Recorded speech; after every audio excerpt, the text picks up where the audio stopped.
further discussion? All in favor, please say aye. Aye. Any opposed? The chair votes aye, and the consent agenda is approved. Next on the agenda, we have share the success and recognitions. And I am really excited to have Amanda Flipman, our care and treatment principal, who is going to introduce our above and beyond winner this evening. Amanda, I think, is with us virtually, the magic of technology. Amanda, do you want to come off mute and share your introduction? Yeah, thank you for letting us join virtually this evening. We really appreciate it. And I am so excited to introduce to the board Jenny Tuzino. She's our care and treatment instructional coach. Jenny is one of a kind. She is caring, dedicated, and builds authentic relationships with students and staff. She knows how to make learning fun for all. She brings joy into every space that she is in. And it's just a pleasure to have the opportunity to work with her, and we're lucky to have her as part of our team.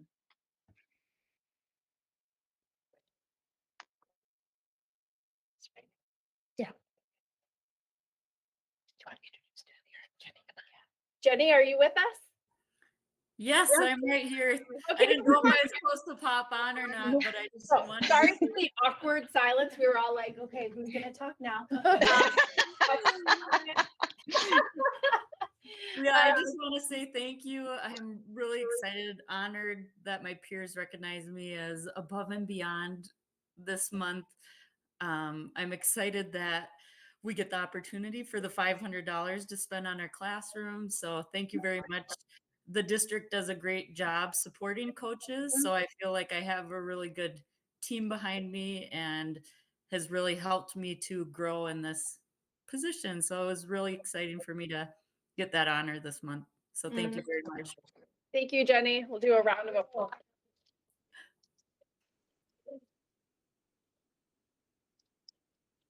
Thanks so much for your work with care and treatment. I know a number of board members were able to visit one of our care and treatment programs a few weeks ago and shared at our last board meeting just how incredibly powerful and helpful it was to be able to see a little bit of the work that you all in care and treatment do. And so it feels especially nice to be able to recognize you at this board meeting. So thank you so much for your work and for being here with us for a little bit of your Thursday night.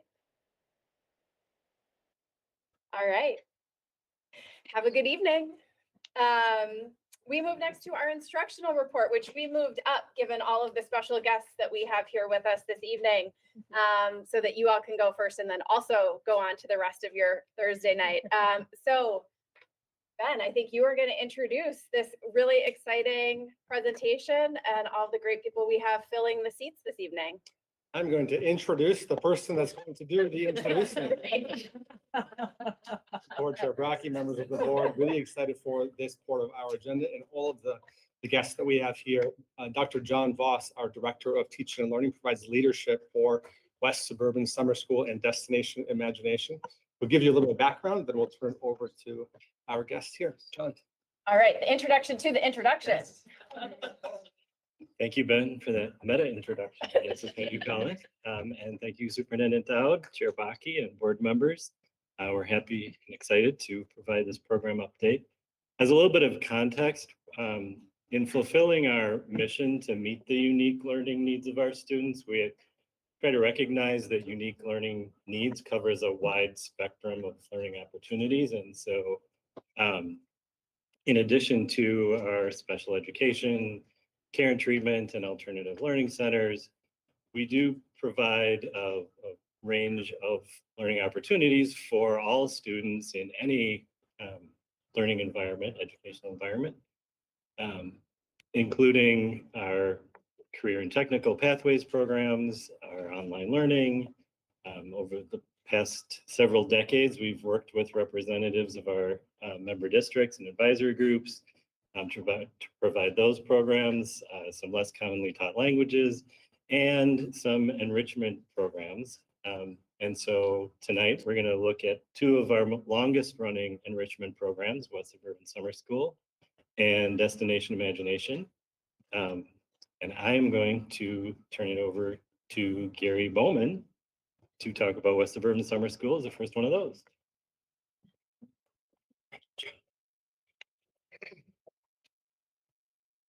Hello, board. We are excited to talk to you about a program that has been near to dear to my heart for over 22 years, 23 years. But I want to propose a question to you first. Here it is. When you hear the word summer school, what image, what feeling comes into your mind? Is it this? Is it this? Is it this? What is it that you think about summer school? No. We changed that completely. I'll tell you how many years in just a second. Years ago, because our program offers classes designed to give high potential students a unique experience and to challenge their abilities. Our classes provide an opportunity to sample an area that they're truly interested. When you hear summer school, this is what West Suburban Summer School is all about. So now I want to take you back, everybody, back many years. Oh, yeah, there it is. John said, I wrote a song and you said it's okay, right? Or no? No?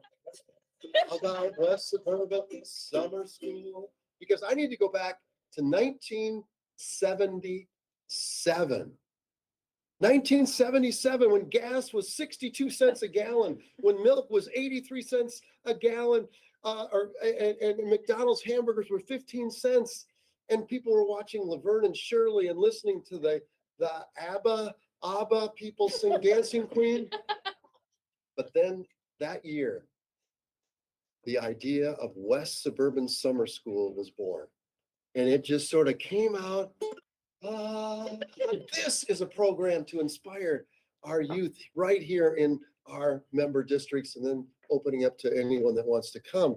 So when you think about this, what is West Suburban at a quick glance? Well, it's a 5-week summer school program in June and July. It's full days, 5-day sessions. As I said, the courses are designed by instructors that they're interested in, that they want to teach and inspire the students that they're going to work with.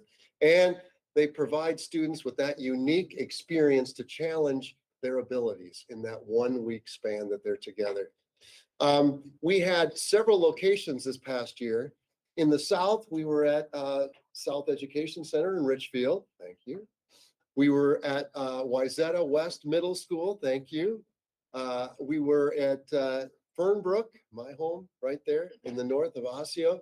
And for the first time ever, let's get a strum for this one. We were at Brooklyn Center Elementary School for the first time, and it went so well for the first time ever. We loved being there for the 1 week. So we had 4 sites. We're hoping about that same. We don't know where we're going to be quite yet. We're still working on that for this coming summer.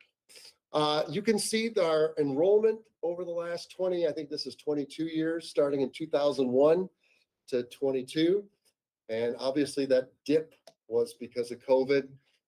And as you can see, from 2005 all the way up, we started to go from 2 sites, and then we stretched it from 3 weeks to 4 weeks to 5 weeks. And our numbers have just skyrocketed. And we are working to rebound, obviously, from our COVID experience and beyond.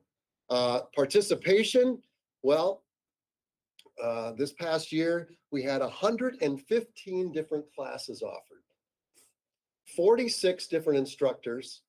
We had 897 students and 1,647 enrollments. Now, when you see the numbers are different, obviously, people signed up for more than one class. That's the number of students for that. We are working very, very hard with our program to make our racial equity goal work and become increased on our Black and African American and Hispanic students. And you can see our numbers from 19 to this year have increased. We have worked very hard at that for both. And we have worked hard at removing barriers such as cost, transportation, eligibility, and the enrollment process. And we've done this by modifying our enrollment process, by changing the eligibility requirements. We've worked with districts on transportation of students, and we provide scholarships to help defray the cost of coming to our weekly classes. We are not only looking for diversity in our students, but we are also working very hard at having diverse staff members as well. Now, you can see we are making progress and we still have a ways to go, but it is a day to day with my team that I'm going to introduce to you that we work with every day. So now I'm going to zip through this so fast. This is just a taste of what it is, all the different classes, and you're going to hear one of the students talk about several of these when he comes up here in just a minute. And you can see one of them at the very bottom there. Well, what do you got? Well, I've got it. The Dukes of You. In that class, the students actually make their own ukulele, put it together, and they learn to play. They go to a place where they watch different people play. There's only 4 strings. So Do easy they to call learn. you Duke? They call me Mr. Duke. Mr. Yes, Duke. Mr. Duke. I come in. Let's sing a song. Well, the DI guys are, what are you talking? But let me introduce my staff that I am working with, that I trust with all my heart. Liz Dayton, and she's back here. Liz, you want to stand up right there? Yes.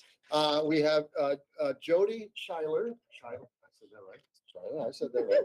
Myself, Gary Bowman, and Kim Callery's back there. Kim, thank you. You guys are phenomenal. We make the wonderful team. And now I want to introduce one young man who I had the privilege to also be his teacher before I retired. He was my last class that I had before I said goodbye to the classroom. But he's also been in West Suburban since 2018. He has taken classes like Ready, Set, Action, Creative Minds, Puzzle Island, Thinking with Your Hands, Alien Worlds, Chess, Breakout, Destination Imagination. Did you guys know that there was a class for that we offered? And I think I'm going to say this, Vinny, your favorite class? Discover Duct Tape. And I think he's going to talk about that. Ladies and gentlemen, I want to welcome you. Please welcome Mr. Vincent Boyd. Come on up there.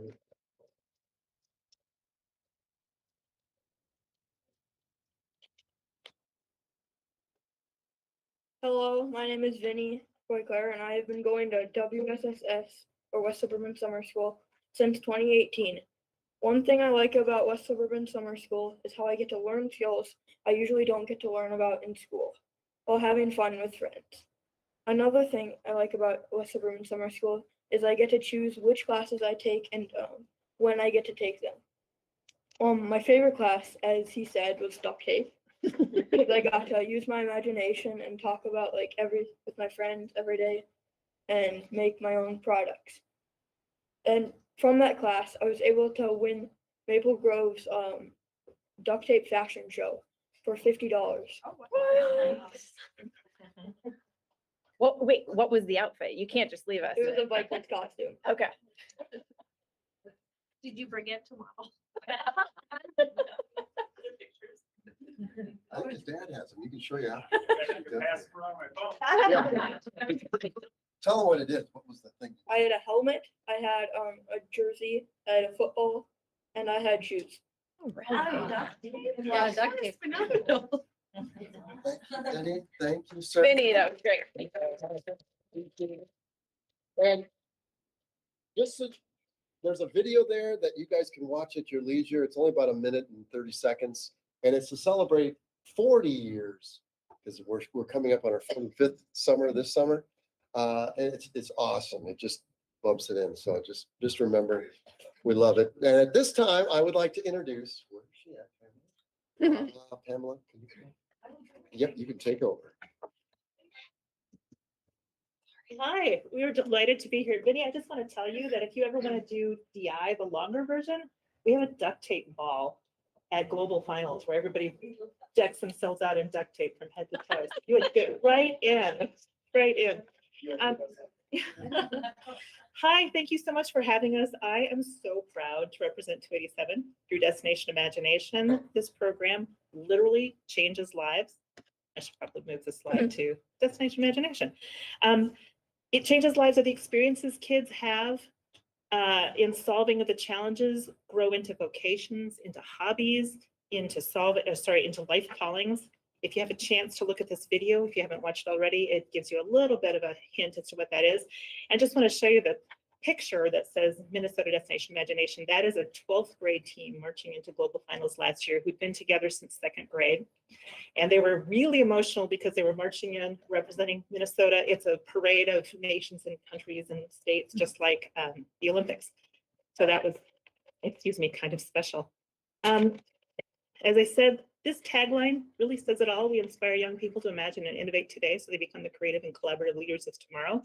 Every year at about this time, kids from pre-K all the way through college actually get together in teams of up to 7, and they choose one of 7 annually written STEAM-focused challenges to solve, which are multi-dimensional, cross-curricular. So if you're going to do a fine arts challenge, you would also have a technical component or an engineering component, vice versa with all of the challenges. They work on solving their challenges. They perform their challenge solutions at tournaments in their states or countries, and eventually at an international tournament called Global Finals. This is a remarkable experience. No interference policy we have. Everything is kid-driven, STEAM-powered, kid-powered. All the work is the team's own. The young man you see here loaded 975 pounds on a 4.5 ounce piece of wood and glue, and it didn't break. That was the maximum number of pounds he could load, and he was very demure. He was wanting to scream and yell, but you can see by his demeanor there, he was keeping it on the down low. Solving DI challenges takes kids along the journey of the creative journey. Why does this matter, the creative process? 65% of today's jobs have not yet been invented. We don't know yet what those jobs will look like, but we know the skill sets will be necessary. And that's where DI and the creative process come along. It's a step-by-step approach that helps students better understand problems and ask better questions, come up with solutions, learn from failure, and celebrate their achievements. In going through this process, kids learn vital life and career skills, creative and critical thinking, public speaking, collaborative problem solving, teamwork, that help them feel empowered and set them up for success in their futures. At tournaments, our teams perform both an instant and a team challenge. I sent you with your packet an example of an instant challenge, and it's the combination of points that determines where they finish in the competition.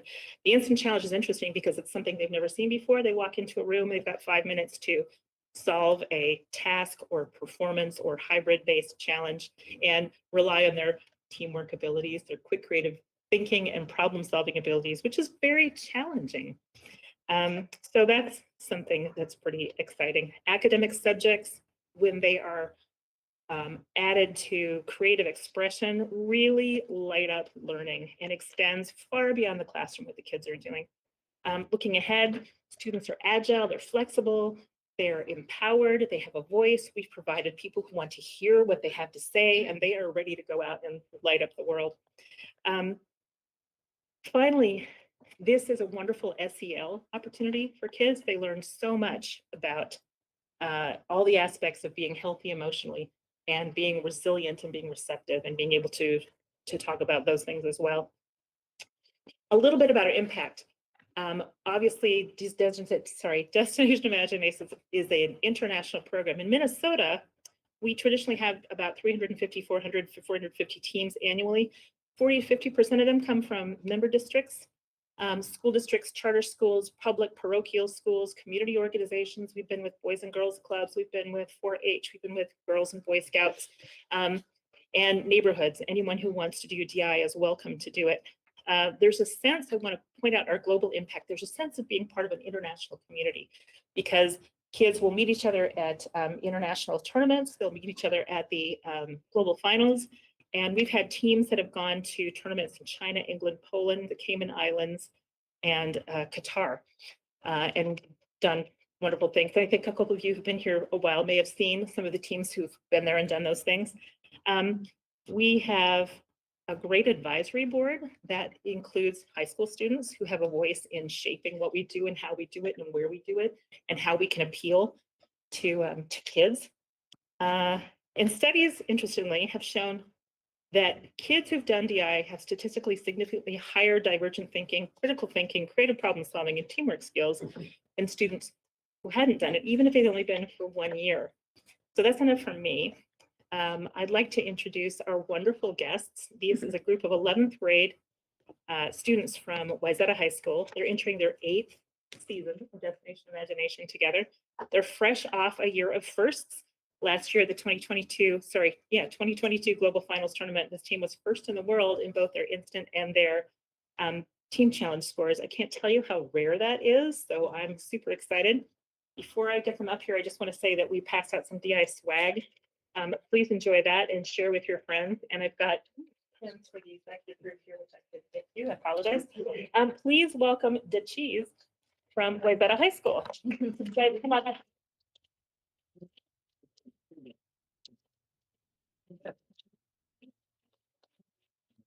Sure.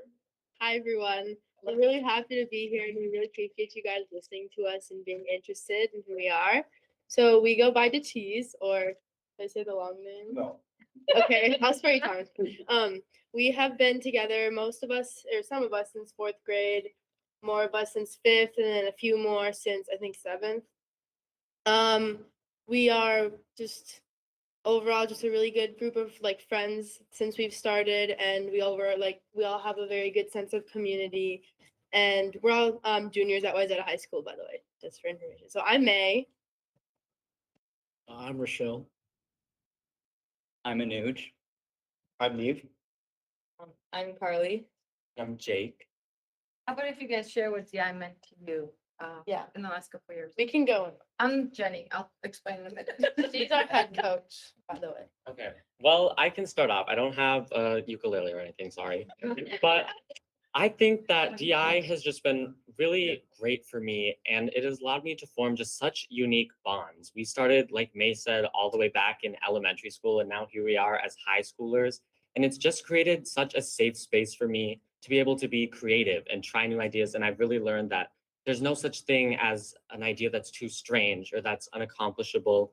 Everything can happen. And I've just been able to be myself and have fun and learn to just grow and learn about strengths that I didn't even know I had in such a unique way that I wouldn't have been able to do without DI at all. And I've come out of this with such confidence that I didn't think would have been possible at that age when I started. And I'm just so happy that I had this, because without it, I don't know where I would be. I've been with DI for 5 or 6 years now, and throughout my time in DI, I've gained a lot of skills. I've become more creative, learned to think outside of the box. But most importantly, I've learned that I can make a difference and I can really change the world. As Pamela mentioned, we won Global Destination Imagination last year for an idea that involved keeping schools safer and preventing school shootings. This summer, based off and fueled off of our win from DI and with the endless support Destination Imagination Pamela has given us, we brought this concept into reality and we started our own nonprofit. So without DI, I don't know where we'd be. And I'm just thankful that we got the opportunity to join.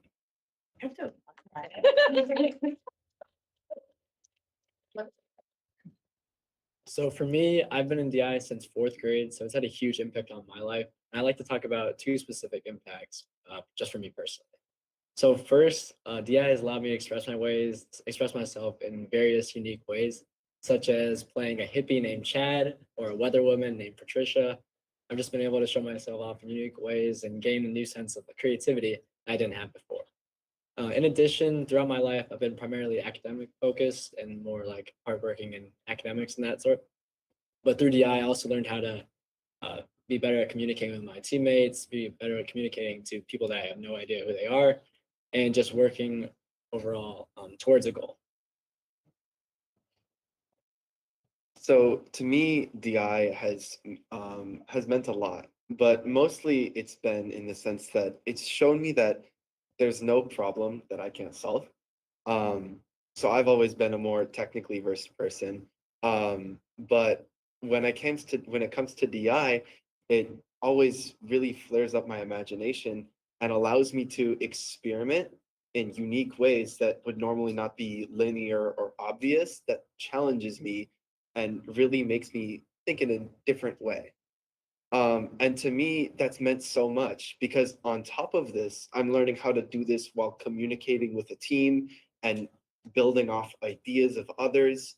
And it's shown me a lot of amazing world skills that I really could not thank DI more for. Hello, thank you for letting us be here. I was the last one to join for the team. They had all gone through like 3 or 4 seasons, and then I was the last one to join. It was a super cool experience to watch them like have so much fun because I got to go to their competitions because my brother, who isn't here today, was part of their team from the get-go. So I got to see them grow as people. I got to see them become more confident, become more creative, compete, and just be so happy with DI. And so when I got the opportunity to step up and be a part of that team, I was so excited. It was a learning experience for me because I had to fill a place that I didn't really know what I was going into from the get-go because they had all been very seasoned. They knew what they were doing. They had been there for at least a couple years, so they knew like their leadership skills. They knew like how to work with the team. And so it definitely taught me to be able to think on my feet, be able to fill positions and like jump around and be able to learn new things and step up in that leadership role. And I'm so thankful for having that because learning those leadership skills, learning to communicate with others and to think creatively has given this whole team a bunch of opportunities. Like, for example, starting vigilance, having that opportunity to be able to have those leadership roles, we were able to work as a team and to fill all of the responsibilities required to start a nonprofit and to continue it as well. And then for me personally, I was able to get the opportunity to be a drum major, which means that I conduct the band in marching band. And so having that leadership opportunity and ability to communicate with others definitely helped. So thank you for that for DI. Well, they've covered literally everything, so there's nothing left. But just overall, really good sense of community, creative problem solving, and teamwork, and working with different types of personalities and getting to know each other very well, which is always special. And as you've heard, we've developed a nonprofit business called Vigilant Safety. And if you guys have any questions about that, feel free to ask. But before that, I would like to introduce my mother and our coach, Jenny Zeroni. So, thank you. I'm their coach, but also mom. I'm here actually as 2 part. I'm here as an employee of the industry. So my day job is I'm a vice president of research and development in medical device. So I'm an engineer and I lead R&D teams and I hire engineers and regulatory people and marketing team. I've been doing that for 20+ years. And one of the things and then I'm the DI coach, and I am super inspired by 2 things. One is Pamela is amazing. I don't know if you guys know this, but Pamela is amazing. As a parent who has a full-time job and tries to do DI, it was super helpful to have someone like Pamela and the community that she has there to coach us parents to coach the kids. Because the hardest thing is not to step in and tell them how to do things. Right. So that's one thing that inspired me is like the support that I got from Pamela, and these kids are amazing.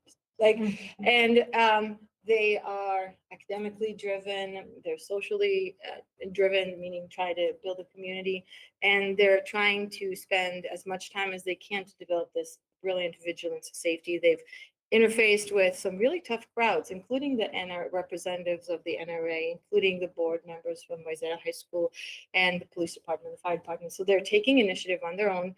And where does this come from, right? It's not from me. It's from how the confidence they build from DI. And I think that's the part that I want to make sure that comes across is that DI teaches them to be brave, to learn how to fail, and to think creatively as a team. When I hire people, I don't do the standard, like, tell me about your best case, your worst case. I give them a challenge and I see how they think through the challenge. And if they freeze and they kept like, well, I don't know. If they freeze, they don't have the tools to deal with the problem. As you guys all know, there's always a problem. Every day there's a new problem. Things don't come in time, or supply chain or resource or budget, and as you guys think through this, where do you spend your money? You spend your money on growing programs like this so that can grow our future, right? Because it's these programs that develop a better generation that can think bravely and with confidence and with creativity that we don't allow them to do in schools. We do, but schools is grades and you have to do homework and parents are bugging you about your homework. And that's a very structured, very important, very structured. DI is exactly the opposite. It's chaos. It's, when there were fourth graders and you give them a challenge, I was ready to finish a bottle of wine. This is a disaster. I'm like, oh my God. And you can't get involved because here's the thing. If you get involved, you rob them from the opportunity to learn on their own. So seeing this group of kids, and one of them is super organized and structured, and one of them is super chaotic, and one of them is very creative, and the other one is very, you have to build it from the bottoms up. And it was beautiful to see them learn how to do that on their own with no consequence of failure. And that's what DI gives them. It gives them the platform to try that, compete, and that skill set. That is just super powerful skill set that I have confidence that grows. They'll have a brilliant future. I mean, they'll be famous one day, but but yeah, I just want to make sure you know that how important this program is, both from a parent and from a child perspective, but also from an employee. That's a skill set I want to see more in future employees. So thank you, Kamala.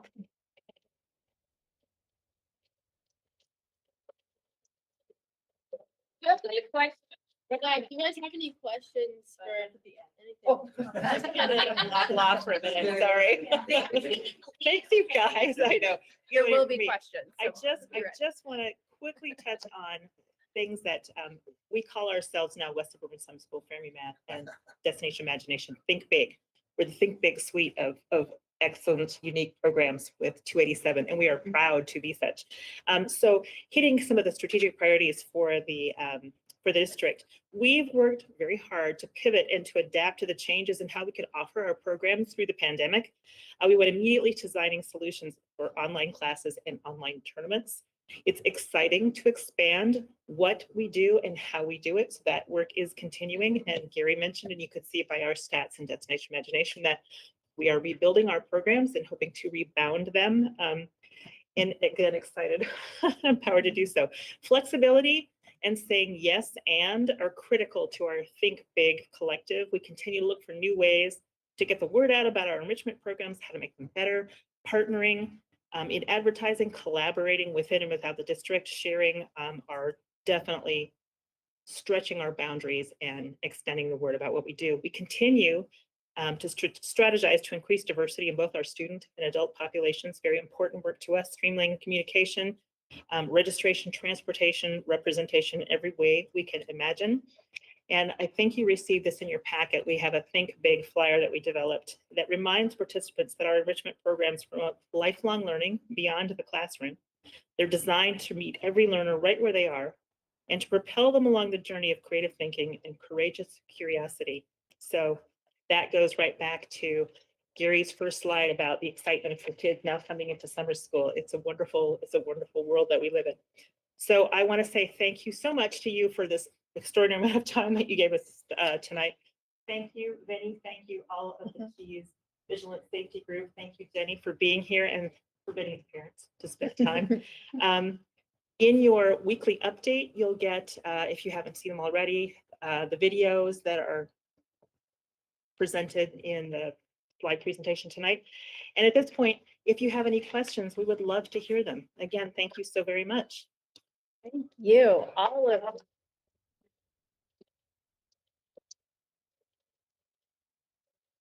In case you can't tell, this is what we live for. Having you all here and sharing your experiences and your brilliance and your gifts with us. So I'm sure there are going to be questions and comments. So board members, Francesca, go ahead.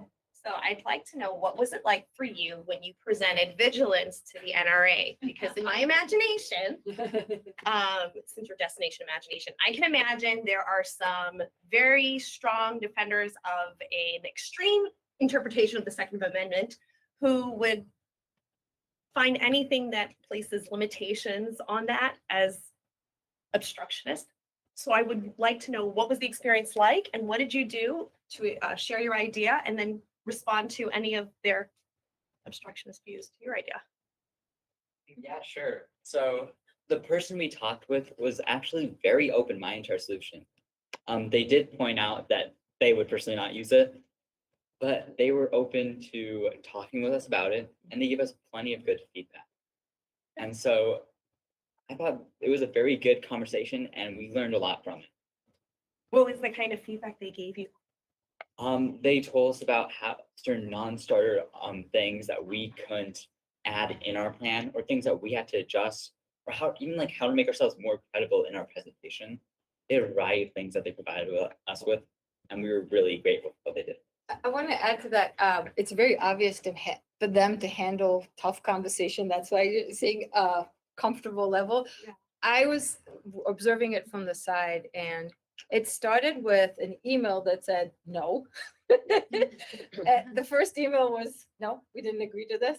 And then the second email was, okay, I'll listen. And the conversation started with, well, this is a non-starter. And it ended with, in a group collaborative listening approach, it started with, okay, we can follow up with another conversation and I'll bring a colleague. Right. So, and you were just pointing out the positive outcome. I just want to make sure you guys see this. Like, I walk in with like, okay, there's going to be a shit show. It's going to be a problem. But these guys walk into these conversations in a very open mind, willing to absorb some constructive feedback and willing to overcome the next challenge. And I think that, again, it does bring it back to the program, because it's not a skill set you develop in school, to be honest. And it's not a skill set you develop at home unless you're trying to bypass your parents with not doing homework. That's a different skill set. But being able to have the confidence to deal with something like that and seeing it in such a positive way, I think is mind blowing from my perspective. But it ended up, like Anuj was saying, in a very open path. There's no support or endorsement yet. But one of the things is these, I don't want to call them kids because they're young adults, but one of the things they've identified is that the success of their solution depends on those groups. And that's a eureka moment to realize that it's probably the group that's going to create the most resistance, but it's the group we want to start talking to. So we take that into account. And this is them sitting, so they work on this every Sunday, and they do just step by step. This is the group. We're missing Alex, and they work every Sunday, and they plow through this, and they invest their time, and they reach out to whoever was listening. And thank you guys for listening to that one. But I saw the video, and when I saw it, it was presented so well, and I was so sold on it. And I right away started to see, and now I understand, like, you've had to deal with people who would be maybe a little oppositional and you've got some feedback, but I absolutely loved it. And it gave me a lot of hope. I felt sad at first because I was like, gosh, this really sucks. This is the world we're giving to you. Like, God, it was bad when I was in high school in the 90s when this stuff started. And it's like, freaking A, we haven't made it any better. We gave you worse. What the hell is wrong with us? But then I thought, well, look at this. We've got these young people right here in the Twin Cities who are like, don't worry about it. We're going to figure something out. We are going to take this in our own hands. And I'm so proud of you that you did this. And I understand that there may be people who don't like it, but I see something in this that I think, and I think you see and other people see, I really see something long-term in it. And I'd love to see it come to fruition. I don't want to have any more moments of silence for children who've given up their lives to defend other people's right to bear arms. So I want to see you go forward with this.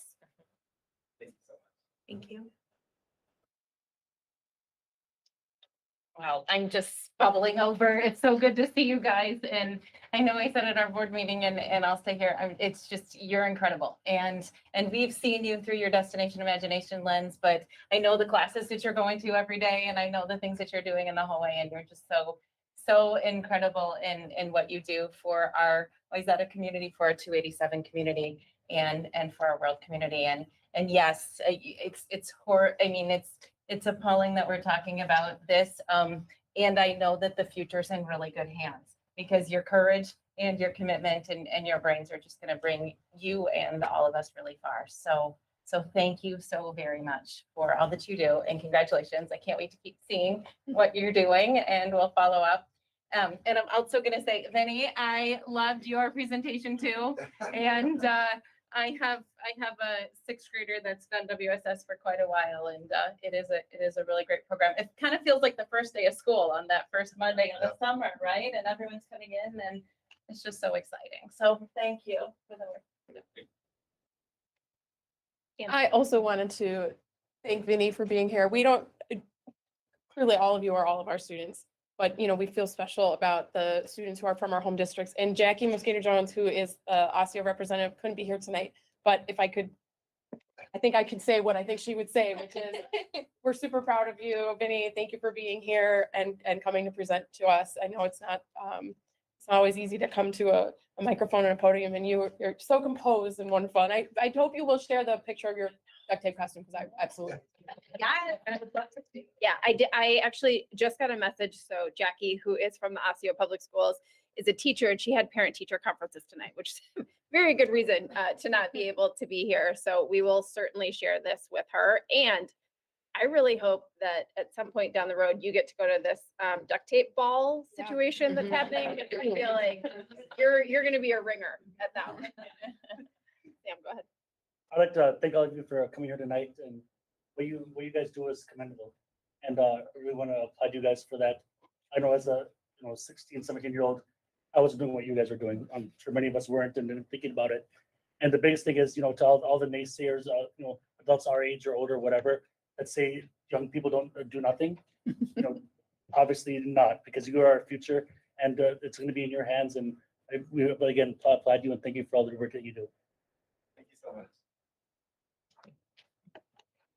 I wanted to ask Vinny, I have some kids at home, and I have friends in my home district and people who always try to get their kids more involved in summer school. And clearly I have a very outdated idea of summer school.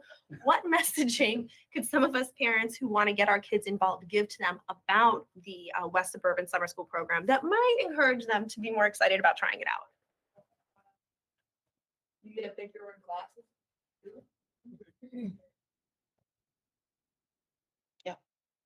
I think they probably would appreciate that. It's not a bunch of requirements. Have you tried the ukulele yet, or do you just enjoy from the side? I have someone at home who I think might like the ukulele.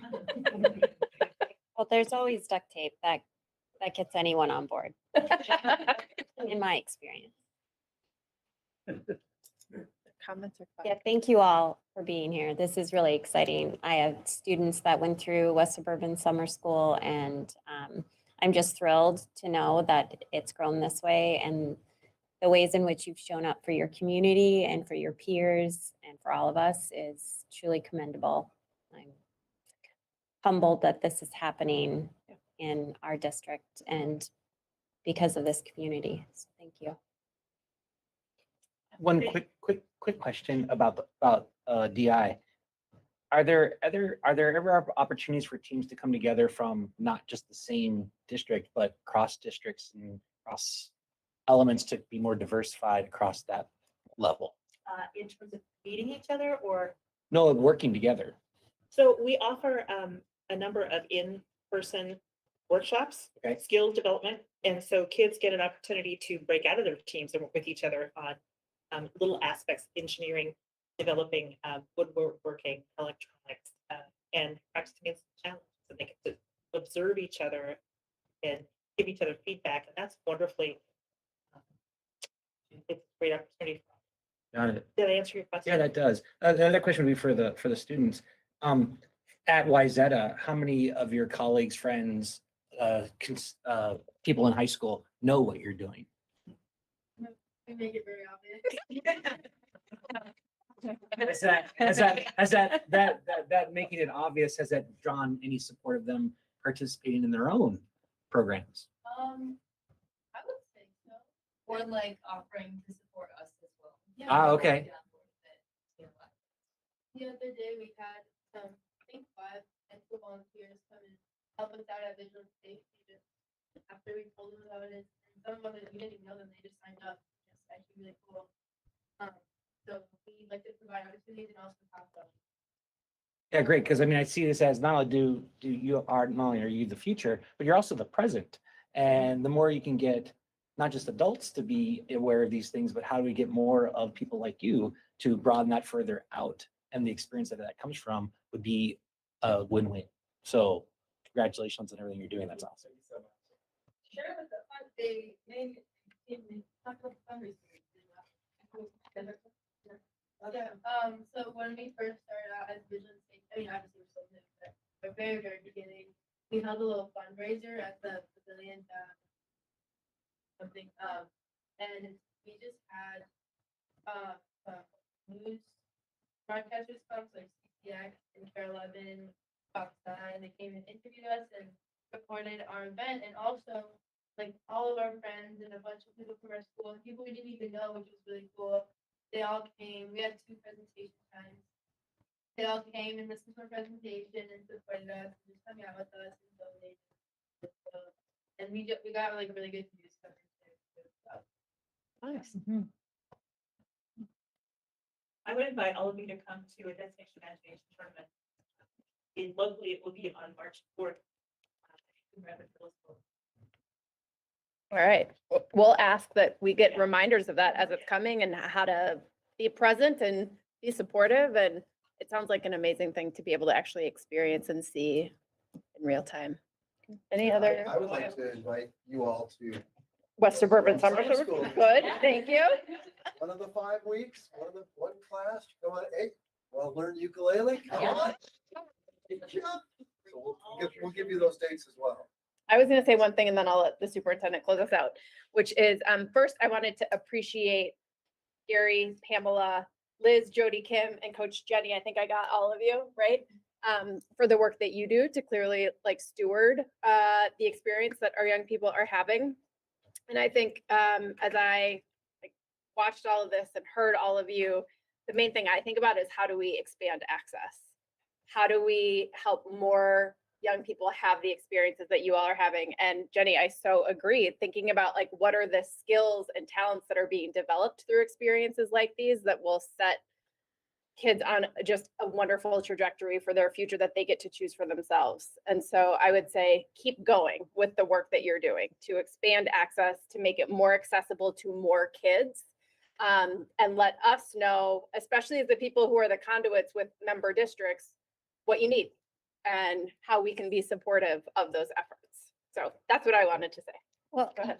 Chair Wacky just Yeah? put it right in. Okay, good. Because what when I was able to tour West Suburban Summer School, I went to Hogwarts, I went to duct tape, and so in each of the rooms, it was just a full-on visual and auditory experience.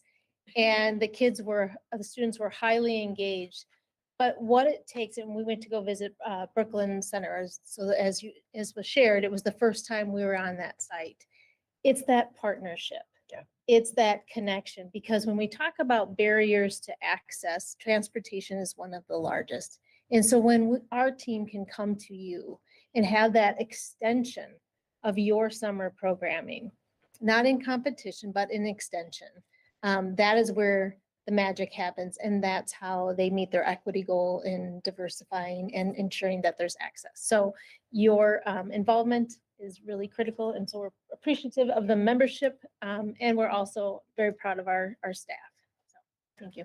Thank you. And also, thank you for the pin. I'm going to put it next to my pin from the last time you were here 3 or 4 years ago. Thank you so much. And we're going to keep going with our meeting. Like I said, you're welcome to stay and hang out with us for the rest of our discussion, but you're also welcome to leave whenever you are ready to do so. Looking at the innovation from them, I think they'll watch our meeting, they'll graduate, they'll run for school board, they'll get more involved. I'm ready. They'll tell us how to do better. Great. All right. So with that, we are going to move to our superintendent's report where we have 2 items this evening. So I'm going to turn it over to Superintendent Dowd. Great. Thank you, Chair Brackey. Just give a little transition time. Thank you all so much. Do the PowerPoint. Thank you. Thank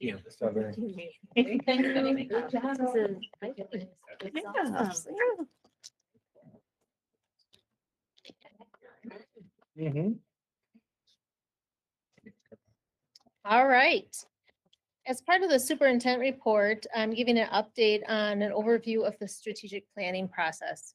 So for those board members that are newer to District 287, the strategic plan was due to expire.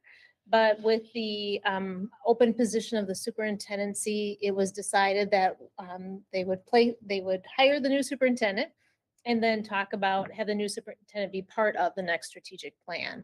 So we have an amazing strategic plan that the district has been implementing, and COVID has impacted some of the district's ability to implement to the fullest. One thing I'm very proud in looking at the history of District 287 is the work they have done around the strategic plan, around equity, trauma-informed practices, best practices for instruction. And those priorities are still there. We're still working on implementation. So as we enter into developing a new strategic plan, we will hold with the priorities of equity, trauma-informed practices, student outcomes, employee well-being, and evidence-based practices. So we will just talk about goals and action items while we're in the process of a new one. So the process, here we go. I researched and have actually experience with Education Elements, and that is an organization that supports public schools in big initiatives, strategic planning, and one reason why I chose them to use their framework and their resources is because of their lens on equity and inclusion. And the biggest thing that I experienced when working with this company prior was how much they elevated voice, that the engagement process was the meat of the strategic plan, and how important that is, that thinking about who we are as District 287, the students that we serve, that we find a way in for all of our students, for all of our families, and for all of our staff to make sure that there's voice and that they see their voice in our strategic plan. And so just to be clear, we are not contracting with the organization. I'm using the materials, the district is using the materials and resources provided free by Education Elements, and we will be implementing the process. So when you look at their outcomes, so when we look at the strategic plan, when we think about what are the outcomes, the biggest thing we want to know is have a deeper awareness of what our constituents, internal and external, are looking for. What are their hopes for District 287? How do they, when they think of District 287 in 2029, what do they see? What do they hear? What's available? And that's the visioning that we are really going to take our internal and external constituents through. We want to prioritize student outcomes. That's what we're here for as students. And so how do we meet our students where they're at? How do we support them in their journey, with them in their journey alongside? And really defining those metrics. So when we come back to you each year and say, here's the report on our priorities, you know the metrics, we know the metrics, and we are able to give you a report on our successes and areas of opportunity. So the framework that Education Element uses is really a plan and a line. So that plan and a line is where we talk about the state of the union. Let's look at all the things that we've accomplished in the current strategic plan. Where are some opportunities of continued growth? Where do we want to go? So we set the stage of, here's where we've been. Here's how 287 has evolved in all of the years in regards to programming for students. And where do we need to go to support all of our students moving into the next 5 years? And then the foundation is the biggest part of it. It's just this huge engagement process. And it's talking about traditional ways of engagement and absolutely not traditional ways of engagement. Thinking about who are the voices that we are lifting into the space and making sure it's there. And it can be anywhere, thinking about our students and our staff and our families, however they want to express that, either visually through art, through music, through poem, through surveys, that all of that comes together, and that in anything that's produced in this time, there's a reason, there's a why, there's a message there that we need to capture and heighten to say, all right, what are the big areas? What are the key ideas that we need to do to implement to move District 287 forward? And then there'll be teams, I'll talk about the teams in a little bit. They will gather all that information, find out themes and key components, and then develop, kind of our big ideas, very much like you see in the orange, yellow, and blue of our current strategic plan. And then there'll be a team that will develop some action step priorities and action steps that will be met in a year as part of the whole strategic plan. Then we talk about launching and monitoring and adjusting if, what we thought is an action step that was doable, why was it not, or what do we need to adjust if we're not seeing growth in that action step. So for our timeline, this is what we are looking at. So I started the work with a team of core team members in October. We have pretty much the framework laid out. The next piece we're aligning and designing is, or planning is engagement. We know who we want to hear our voices. It's how. How do we access the voice of every student? And how do we do that creatively? And then we'll design in, so starting the new year through the end of the school year, we will have enormous amount of opportunities for staff, targeted staffs, infinity groups, parents, community members, external partners. You will be one of the target groups that we'll be connecting with, as well as the superintendents, BDAC, all of that, to just say, how do we bring this together? And then the design is where we have that work group start pulling out the big themes and seeing what all of the voices are sharing. We'll launch it in January of 24, so it's at the time of budgeting. So we really work on our budget around December and January. We'll have our big priorities, and so we can do some priority-based budgeting. And then we'll provide and analyze and act and achieve the outcomes of the new strategic plan.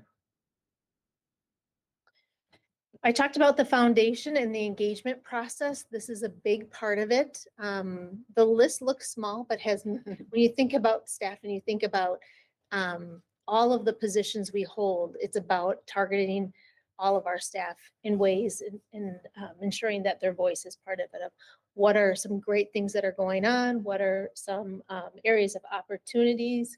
How do you see District 287? How long have you been here? What have you seen in the area of growth? Where do you want to see it go? All of the list of ways we want to learn from our internal and external constituents. That's a clarifying question. Yeah. Especially on the internal part, when you talk about students and parents, would you consider not just existing students and parents, but also ones who graduated or have moved on from 287? Yeah. Because they might have some thought process to what was going well, what maybe they'd like to see as they progress from that standpoint. Yeah, great. Thank you. Absolutely.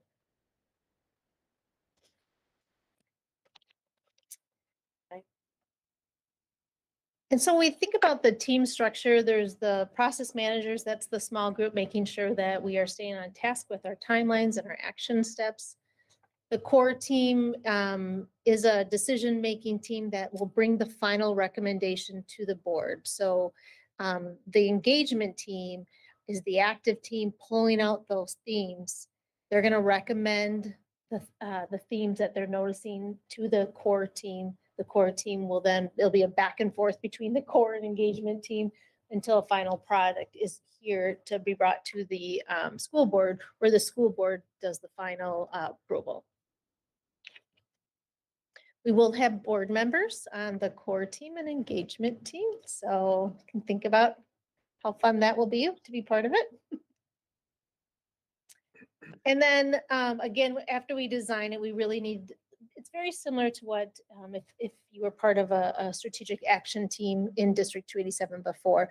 There is, once you have the big ideas, let's say trauma-informed practices, there is a team that will connect and make sure that the action items are identified and they are the ones supporting the work around the key areas. And so there'll be multiple action teams based on the key ideas defined by the core, the planning team. And they'll meet on a regular basis for the 5 years under the implementation of the strategic plan.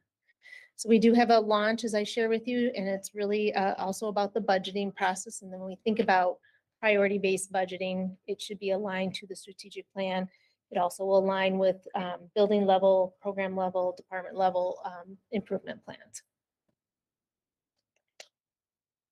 And then each year I will come to you, or our core team will be coming and talking about our progress on our annual priorities, which I think is a very familiar process. And so that is it. Comments or questions about this overview of the strategic planning process? Francesca. Thank you so much for presenting this. I read through it ahead of time and I thought that the slides were very good at giving the information. The way you expressed it though, gave a more complete picture. Can you help me to understand a little bit more of who would be the people within the core team and the engagement team and how that would be kind of figured out?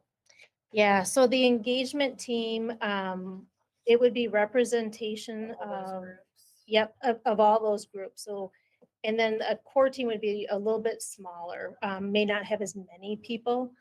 But what we were looking at is making sure that there was diversity in positions and how they're connected to 287, as well as we're going to be looking at gender, race, and making sure we have cross-representation. But it'll be internal and external constituents as part of the engagement team.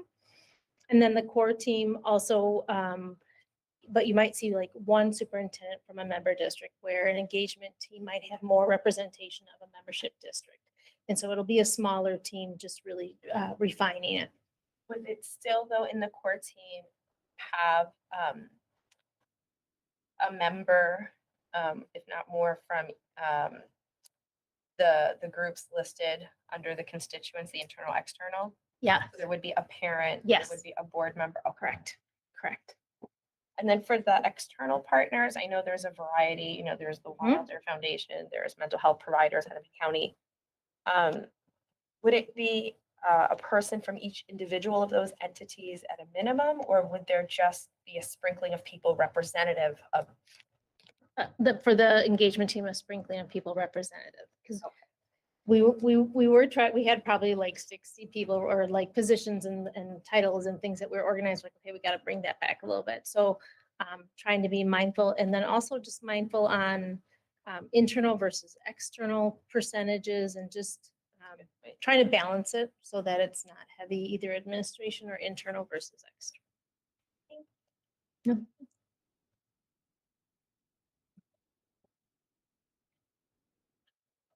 I guess one other question I'd have would be, especially for the engagement team side, in order to provide equity, obviously you'd want to have the same people as often as possible to engage, so you can kind of keep progression going along.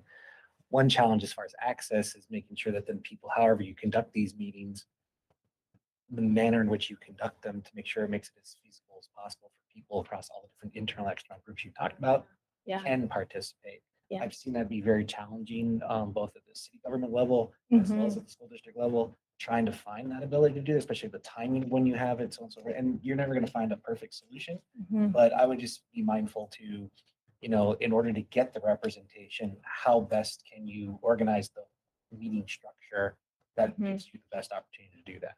Absolutely. And that's our, as part of the process, they walk through what are different ways of engagement and trying different strategies. And that is something we'll have to be really mindful. We might think, well, this strategy will be great for our parents, and then we're not seeing the representation. So it doesn't mean that it's one and done. It's okay. We still need parent voice. What's another way we can do it? Right. So that's that one way might not be the one way to do it. It might be multiple over the time. Yeah, exactly. That's it.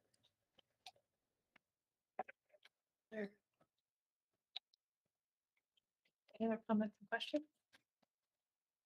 I don't see any. I would just share, I think this is such a helpful overview for the direction we're going in, and it feels clear, it feels aligned to the work that we're currently doing, while also really creating space and opportunity for more perspective. And I just want to personally say, I appreciate thinking about all of the different methods that can be collected and not solely relying on like the written word as the way that we're going to collect input from people. So thank you for that. I think one other thing I would add is that when we talked last meeting about onboarding of new members to the board, this might be also a component of any person who's coming on in the next year or next 2 years, so they can continue to be adapted to where that's at. That would be very helpful too. Thank you for that. We kind of gets exciting to think about. I know some students express their voice through art or vision boards and what that could look like and how those visual representations can come out in different ways in our visual of the strategic plan. So that's kind of exciting to see what will be. Okay, I'll lead right into the next one. As just history, there is an evaluation for the superintendent as part of District 287. And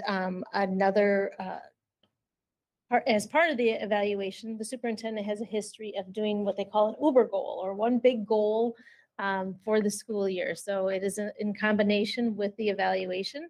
I asked for a little extra time to get the framework of the strategic plan, knowing that that would be part of my goal. But typically this goal is presented earlier at the start of the school year.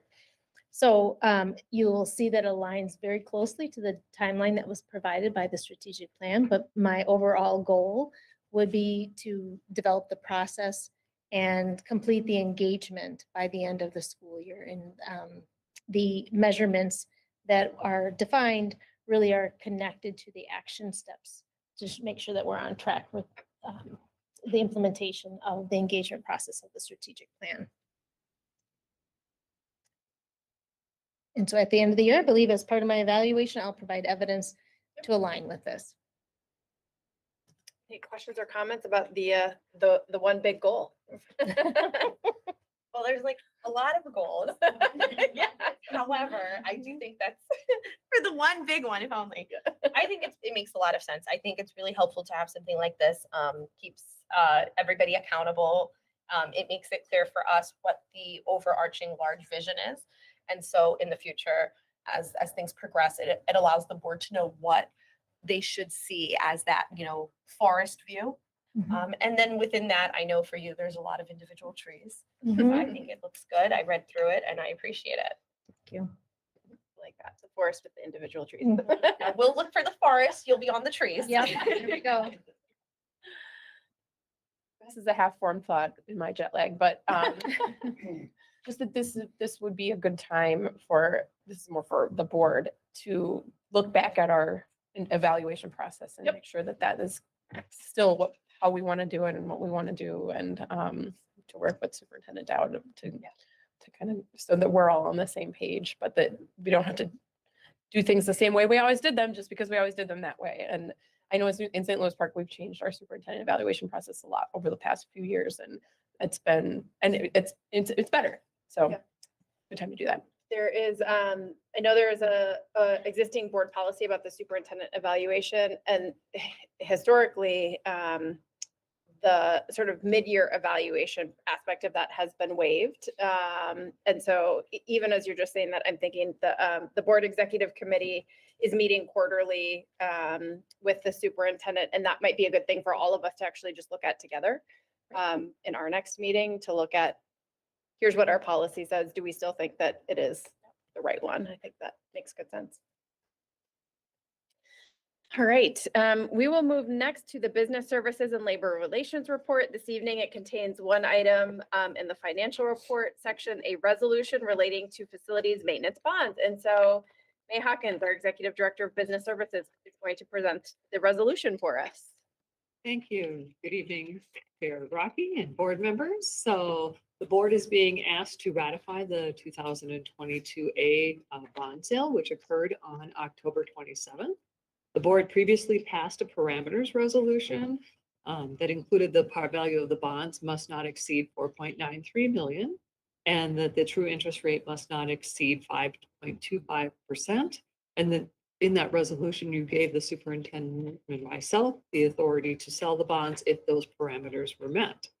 In addition to those parameters, we also had kind of an annual not to exceed parameter so that we don't increase the overall long-term facilities maintenance levy to our member districts that came from your business managers.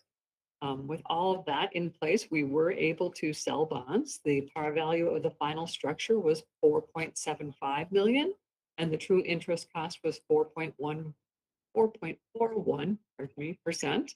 And it also met that annual parameter of not exceeding a certain amount. This does mean that the district will have about $120,500 less in our projects budget than we had anticipated for a $4.8 million.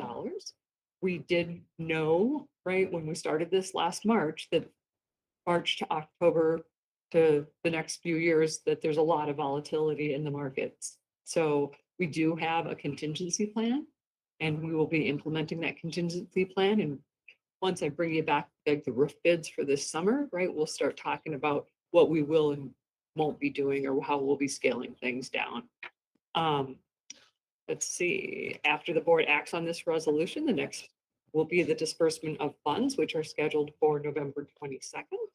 And that just coincidentally also happens to be the day we'll open the bids for the roof projects for this summer.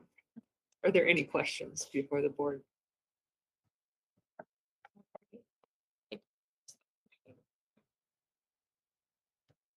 I tried to get this in earlier, but my email didn't send, and so I sent it late. Well, I understand what a bond is, and I know the basic idea of it in terms of, a loan and you pay back an interest amount. I understand the parameters that the board had given and things like that.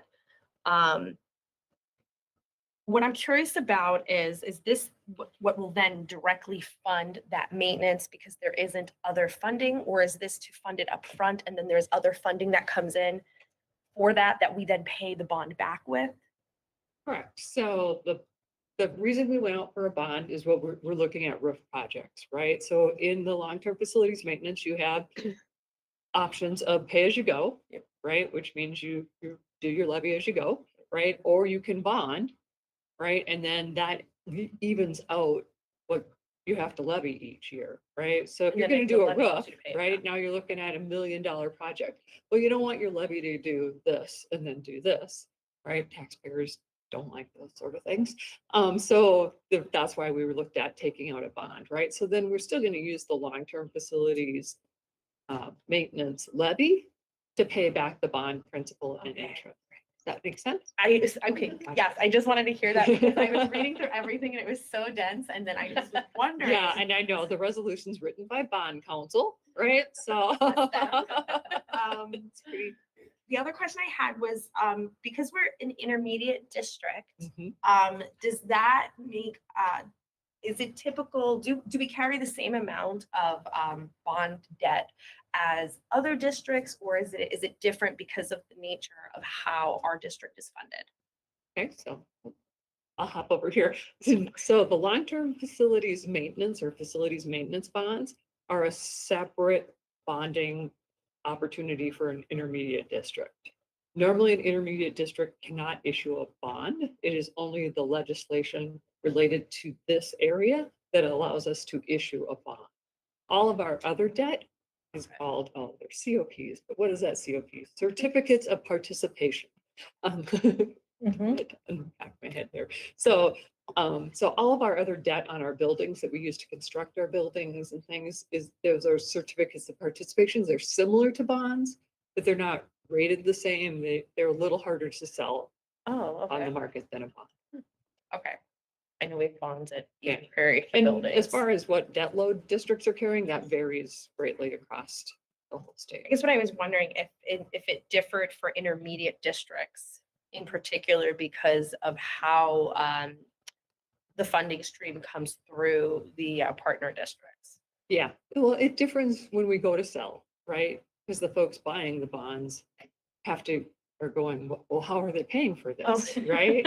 Right. So the hard work comes on the part of the underwriters who are trying to sell our bonds, as we don't have direct taxing authority, and that's what a lot of buyers are looking for. Thank you so Does- much. Does our bond rating as intermediate district, Like, are all of our 11 member districts sort of part of that? Correct. Okay. So that could be really good. Yeah. It was really good. I shared the bond rating with you in an earlier update. I've got a lot of numbers in my head. Yeah. I don't. No, that was really helpful. Mhm. I also really appreciate the sort of plain language explanation because it is the way that I can also understand these things. So thank you. It's a very complex thing involving multiple entities. I'm like, how many people are on this call? Yeah. Are there any other questions about the resolution? We could entertain a motion to waive the reading of the resolution and approve it as presented. So moved. We have a motion by Ann Casey and a second by Michael Birdman. Any further discussion? This is a resolution. Our clerk Shannon Andreessen will pull the board. Thank you, Chair Brackey. Heidi Marty. Aye. Sam Sant, Yes. Ann Casey, Aye. Chair Brackey, Aye. Shannon Andreessen votes aye. Francesca Pagan Umar. Aye. I'm not seeing, sorry, Michael Birdman Aye. and Sarah Johansson. Yes. Thank you. The resolution passes. Thank you so much. Thank you very much. All right. For all the work you did coordinating all of Yes. that. I mean, I just read it once. Have my respect. We move into the board business section of the agenda. The first item is board chair report, and I actually have a number of items. Policy review next steps is one of them, but I'm going to share a couple of things while we are all here together.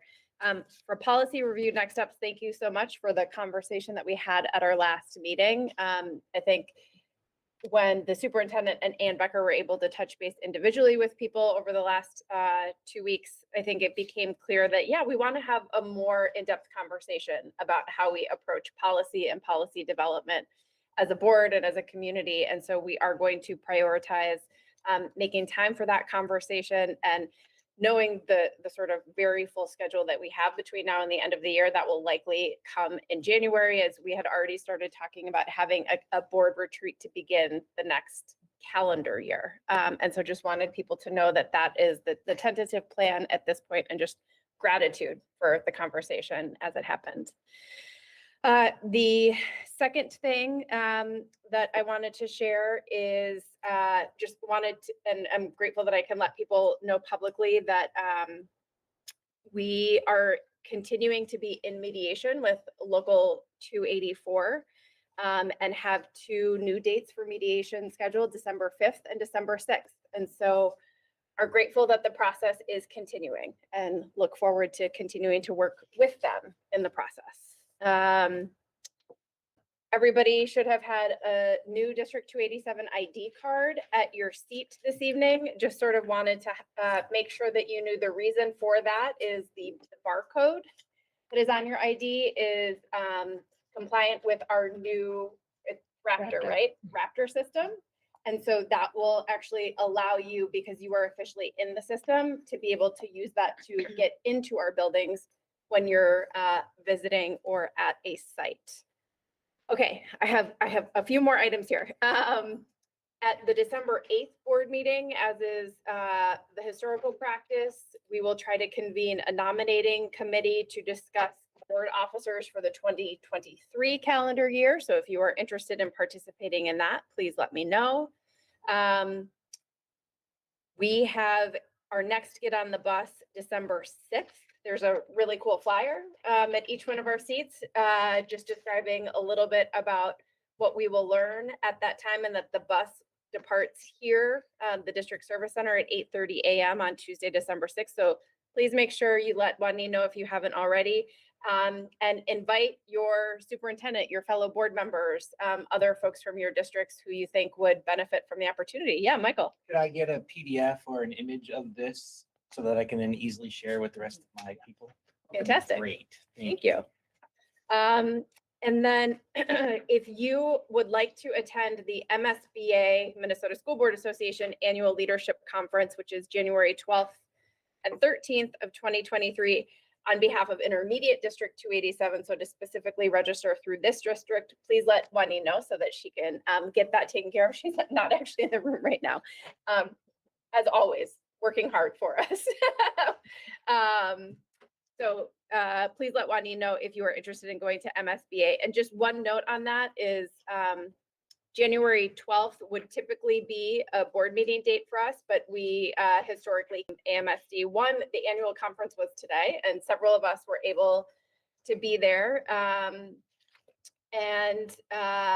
There was a unexpected but great appearance from our Commissioner of Education, who spoke over lunch and really sort of talked about the areas of focus for the upcoming legislative session. And I think it's all things that we have talked about as a group here. And so it is exciting and gives me some real hope and optimism that we might see some real change and actual structural change on some of the things around how education is funded. So everybody cross their fingers for that. And then also, this is just from my experience as the current chair of AMSD, wanted you all to know, because I thought one in particular would be of interest, is we've decided to revisit some of the AMSD position papers that exist on very particular legislative items. One that we are going to revisit is guns on school property, because it hasn't been changed in, I think, 11 or 12 years. And in conversation, really realized that we want to take a fresh look at it and really want to make sure that it reflects where we are right now and what we think we should actually be advocating for when it comes to that, especially when we think about violence on school grounds that we sadly have experienced. The other one that we're revisiting is around assessments. So I thought that that would probably be of interest, and that there would be support for that in this group. Could you share more about the structural changes that might be expected in the legislation going on? I wasn't able to attend. Yeah, on no, behalf of us, or- absolutely.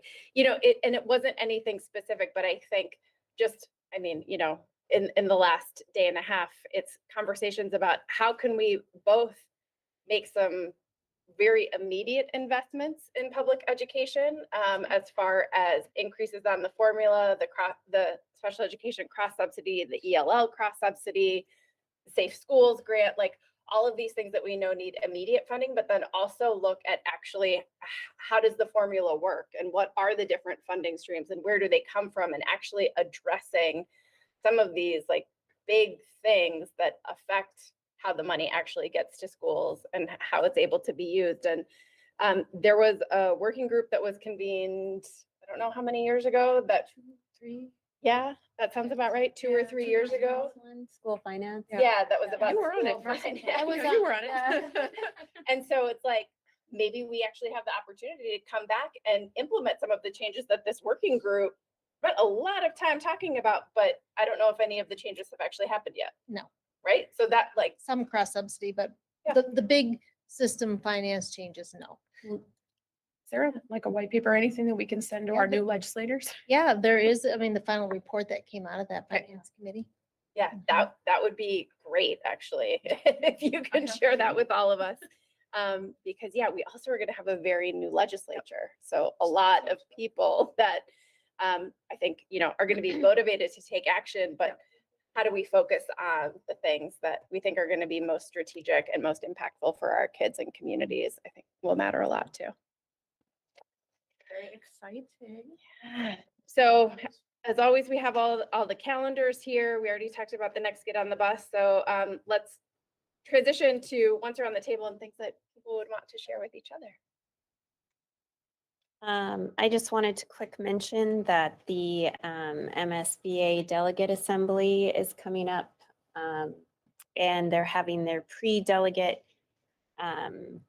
meeting next week. So if you have anything that you feel like you would like me to know, I am a delegate, let me know, and I would be happy to bring that into both the Delegate Assembly, but also the pre-delegate meeting. Rural schools have too much pull. And to back down I already know and that. stop trying to overrule. Pardon? So they already know that. But I don't it's know if there'll be inappropriate and it's I not don't know if there'll be a resolution stating that, but I think there could be a resolution discussing that there should be balance between polls based on populations of students served and things like that. And I think that that would be arguably very appropriate because we always have representative government. And so I think that would go along with that. Yeah, absolutely. Because what it ends up doing is not only takes say away from the majority and gives it to the minority, but it also takes say away from the most diverse students and the district serving our most diverse students and puts it in the hands of the very few in the very white. And it's very lopsided and inequitous. Very much like the Senate. Shannon, will there be discussion about priorities to go advocate for the Capitol? That is what my understanding of what the delegate assembly is for, is that those things that are passed at the delegate assembly are what MSBA is working hard on lobbying for in the upcoming session with our legislators. And I would suggest then, what we talked about here for intermediate districts, that you go to advocate for the MSBA because we're heavily in need of additional financial support at our intermediate districts. They don't get enough funding at all, and it's all pretty much member based. And on top of that, what we talked about before, fully funding child nutrition. What is it now, $12 billion surplus? And we got a trifecta now in the legislature. I'm sure that's on your. Well, I'm going to say here publicly that we need to get that done at $200 million over biennium. That's less than 3% of that surplus alone. It can easily be attainable. Thank Yeah, you. I agree. That would be important.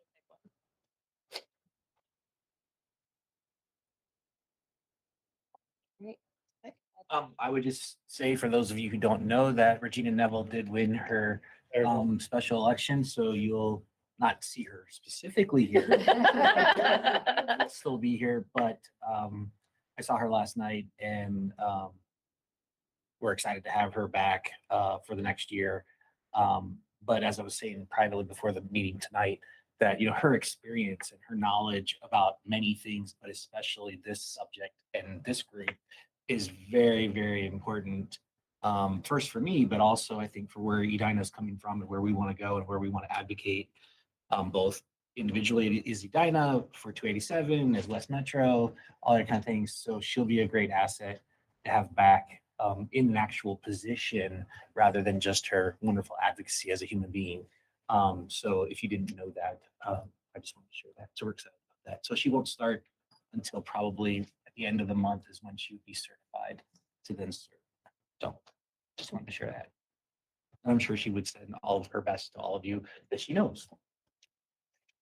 Thank you. But I'll add, it's great to have Regina. I'm so excited. It was fun to see that happen on Tuesday night for Regina. And also Wayzata also has a new school board member. So Sheila Pryor is a mom in the community, and we also had one open seat for a 1-year position. And so we will have one more person who also will start. I think the date is November 22nd, if it all kind of moves if everything happens. So. Speaking of elections, there was one at Eden Prairie. We had 5 open seats. I was appointed for the duration of a year period. I didn't run for the 2-year seat. I ran for the 4-year. Unfortunately, I did not make it. And so I will be having my last meeting at Eden Prairie on Monday. But the board chair has no intention of switching my assignment here. So I'll be here with you through to the first meeting in January. And then whenever they decide what they're going to do, you will more than likely get a new member. But depending on what they want to do, I did let them know that I'd be interested in continuing. And I let them know that we have a board member here who is no longer on her home district. So we'll see what happens. Grateful for you. You'll see me in other stuff. I know we will. I also mentioned too, we had an election of 4 seats in Robbinsdale, and unfortunately, I did not win re-election. So in the same boat as Francesca. I spoke with our chair and talked about serving another year versus the 2-year term at 287. So I'll let you know what the Robbinsdale School Board decides for the foreseeable future. But I said I'd like to finish my term here for next year. We'll see what they decide at our at the meeting when all the committee assignments happen. So Thank you, Sam. We're grateful for you too. thank you. Anything else? Thank you, everybody. With that, do we have a motion to adjourn? Do a motion by Heidi Marty and a second by Francesca Pagan Umar. Any further discussion? All in favor, please say aye. Aye. Any opposed? We'll sign the meeting is approved at 8:04 p.m. Shannon, I have not signed anything yet. There are things that I assume will need your signature too. I'll wait.